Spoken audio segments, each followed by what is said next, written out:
Olá pessoal, tudo bem? Meu nome é Thiago Prux, eu sou um dos sócios aqui da Capitalismo, que é uma empresa de análise e recomendações de investimentos, e como é tradicional às terças, vamos fazer mais um Comprar e Vender, onde a gente traz uma visão aqui dos nossos analistas de algumas ações pensando no longo prazo, também no médio e no curto prazo, claro, aqueles ativos mais pedidos por vocês.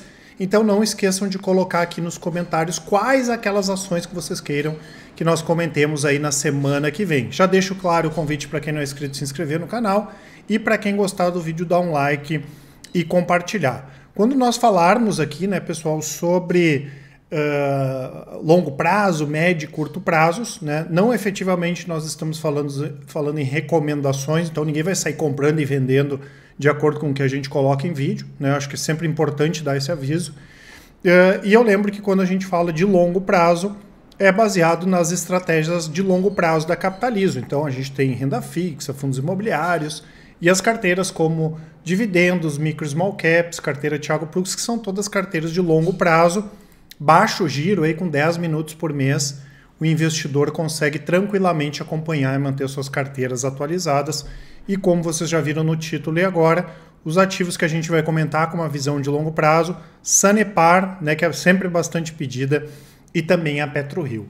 Sobre Sanepar, né, pessoal, a nossa carteira de dividendos, por exemplo, né, que depois vocês podem dar uma olhadinha ali nos resultados, né, ela é baseada em dois setores, né, ou dois segmentos, utilidades públicas e o setor financeiro, né? Claro que essas coisas vão mudando, isso é cíclico, né? Mas nós temos algumas empresas que são interessantes porque elas têm um fluxo de pagamento de dividendos interessante. Então aqui a gente tem o dividend yield da nossa carteira, que é bem elevado, a gente espera que esse ano possa ser o melhor ano em relação a pagamento de dividendos.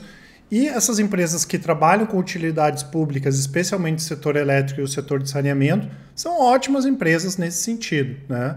Hoje nós não temos nenhuma empresa de saneamento na carteira de dividendos. Eu já comentei algumas vezes sobre isso. E se fosse para ter alguma delas, a gente teria Sanepar, porque dentre as que estão na bolsa, Sanepar, Copasa e Sabesp, a Sanepar para a gente é a mais interessante, a que tem a melhor gestão e o melhor resultado histórico quando a gente olha em termos de gestão de companhia. Tá? Para a gente hoje a melhor empresa de saneamento que a gente gostaria de ter é a Egea, né? Ela faz parte da holding da Itaúsa, é a maior empresa privada do setor. Tem muita coisa para crescer, né, pessoal? Água, esgoto, isso aí é uma coisa que falta muito no Brasil, né? Principalmente essa parte de esgoto. Então, assim, é um potencial grande de crescimento.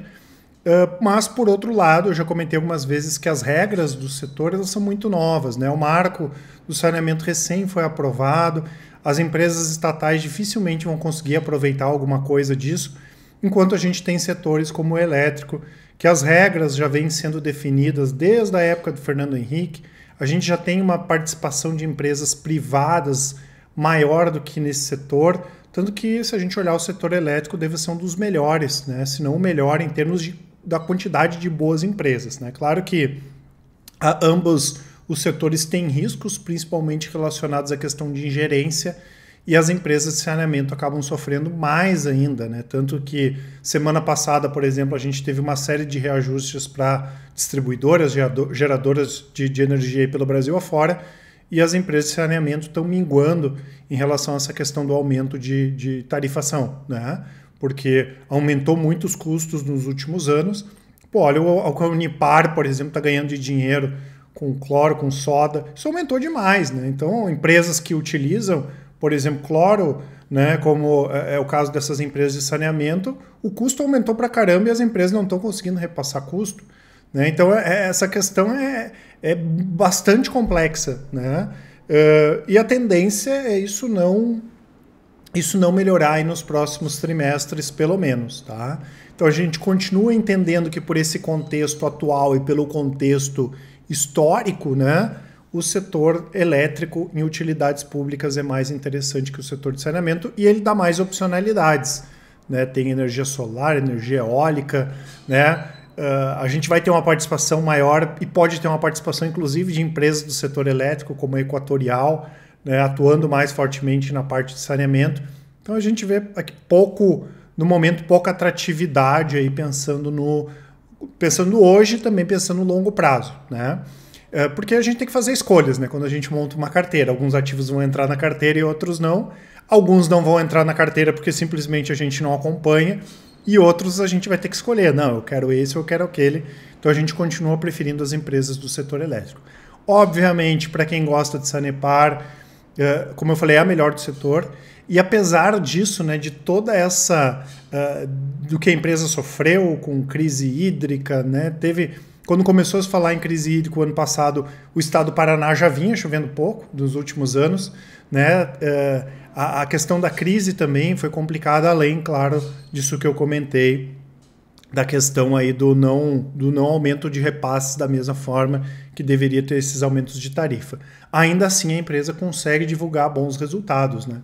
Quando a gente olha aqui, em termos de receita líquida, comparando com o segundo tri do ano passado, de 2021, a receita subiu 6,7% e 2020 subiu 10%. A dívida líquida da empresa subiu um pouco, mas é uma dívida controlável. E o lucro líquido aqui pulou, né, do segundo tri de 2021 para 2022, caiu aqui 29%, mas é um pouco relacionado a essa questão de custos, mas já subiu aqui em relação a 2020, que não foi um bom trimestre. Então, apesar disso, né, a gente tem uma empresa que paga dividendos, é uma empresa que historicamente é bem gerida, mas, né, que tem essa questão aí de a gente achar que o setor elétrico é mais interessante. Hoje, em termos de múltiplo, é muito barata, PL baixo, PVP baixo, dividend yield bom, né, uma boa companhia para quem gosta de utilidades públicas e para quem gosta do setor de saneamento, tá? Apesar da nossa não recomendação. E a segunda empresa é PetroRio, né, pessoal? PetroRio é uma companhia que tem poucos riscos hoje, né? Talvez os dois principais riscos, o primeiro deles seria daqueles que a gente conhece, porque pode ter algum risco aí que a gente não conheça, né? O primeiro deles é a possibilidade de ter algum tipo de imposto, né, de exportação de petróleo, alguma coisa assim, por causa da Petrobras, isso poderia afetar a PetroRio, né? E também em relação à questão do preço do petróleo cair demais, né? Voltar lá para $40, $30, que no nosso entendimento não faz sentido pensar nisso agora. Não que as coisas não possam mudar, pode, mas no nosso entendimento não faz. Inclusive no vídeo de ontem eu comentei sobre a 3R, sobre a Enalta, e tem essa questão, né? O setor de petróleo, a demanda vai continuar crescendo e, por outro lado, a gente tem a oferta ou o potencial da oferta que não está crescendo porque as grandes petroleiras estão investindo pouco. Então, as grandes petroleiras como Petrobras, Chevron, ExxonMobil e outras empresas também estrangeiras, elas estão pagando dividendo para caramba porque elas nunca ganharam tanto dinheiro como agora, né? Porque elas estão investindo pouco para aumentar a produção, isso vale também para a Petrobras, que é uma grande petroleira, e os acionistas estão se beneficiando disso. E a gente não vê, pelo menos se a gente for olhar para os próximos 3, 5 anos, uma mudança desse cenário. E toda vez que o preço do petróleo começa a cair, pode vir a OPEP lá e segurar um pouco o aumento de produção. Então a gente entende que nós estamos mais ou menos aí fadados, né, ao preço do petróleo continuar bastante elevado, né, o preço do petróleo aí acima de 85, 90 dólares.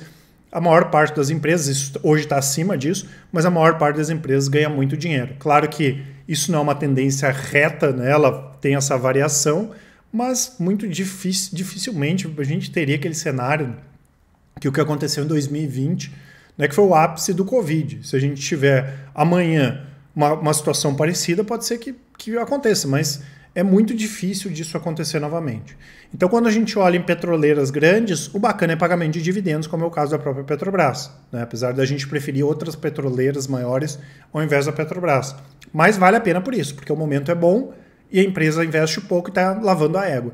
E as empresas menores, elas podem aumentar a produção, né, percentualmente num valor maior ainda do que as petroleiras que já são muito grandes, e o que elas botarem no mercado elas vão vender. Então, quanto menor o custo de produção, levando em conta que a gente está lidando com uma commodity e que não tem dificuldade para venda, mais essas empresas ganham dinheiro.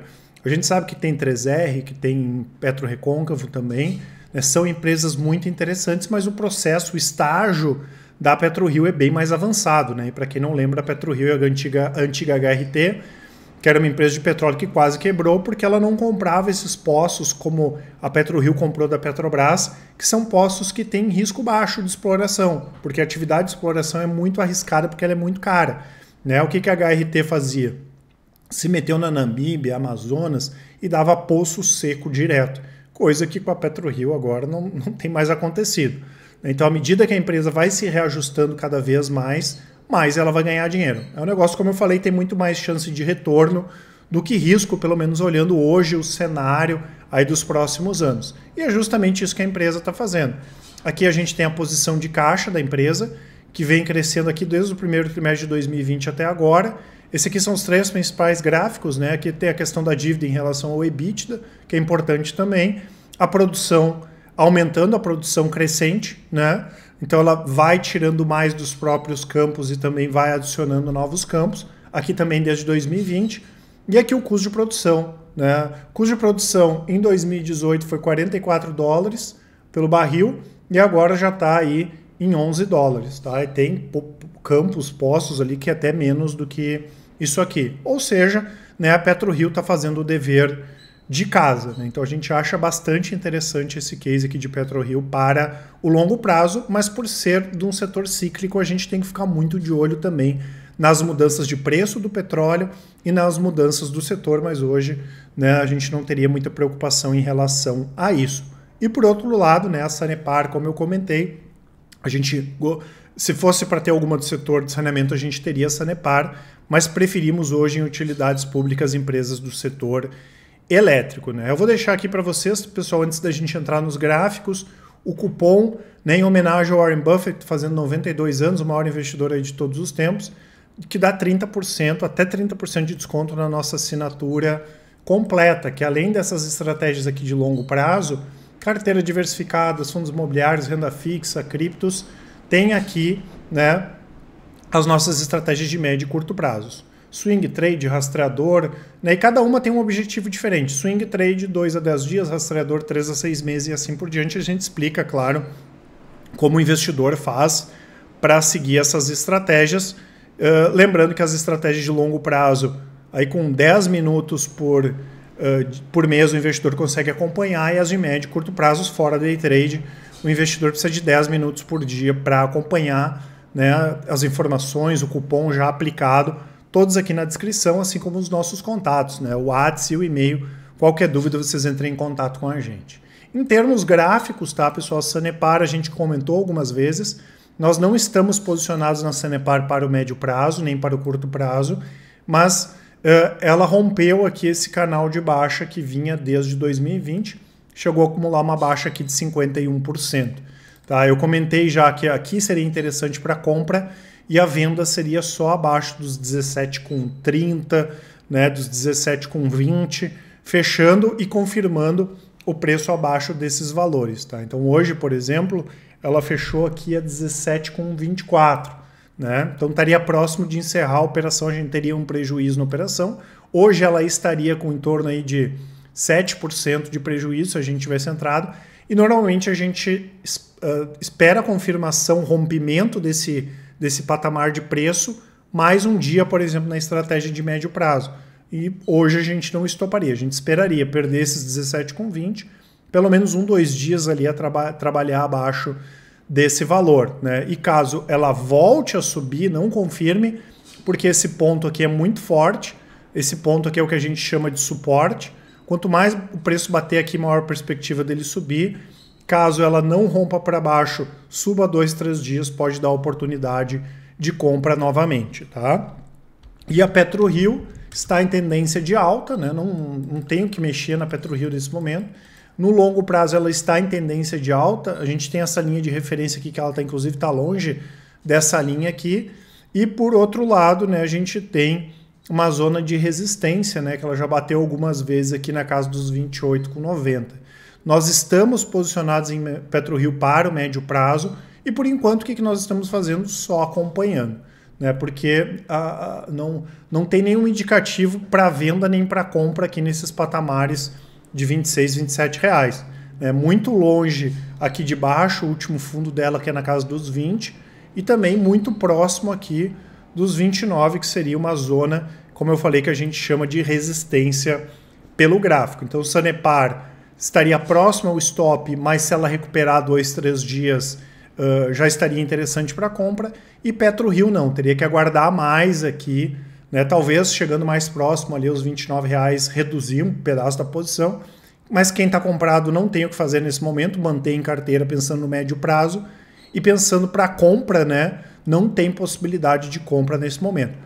Ah, Thiago, vocês estão dizendo que não vai subir? Não, né? Não é isso que a gente está dizendo. O que a gente está dizendo é que não tem nada para se fazer de acordo com a nossa estratégia. Se vai subir ou se vai cair não depende da gente e não existe nenhuma análise que vai apontar isso. A análise ela serve para apontar o momento de compra e o momento de venda. Se vai dar certo ou se vai dar errado é outra história. E no caso de PetroRio, aqui a estratégia não está apontando nada nesse momento, é só aguardar aí e torcer, claro, para que ela continue subindo, a gente continue ganhando uma grana aqui nas ações. Não esqueçam de aproveitar a nossa promoção, como eu falei, as informações todas aqui na descrição do vídeo. Um grande abraço e ótimos investimentos, até mais!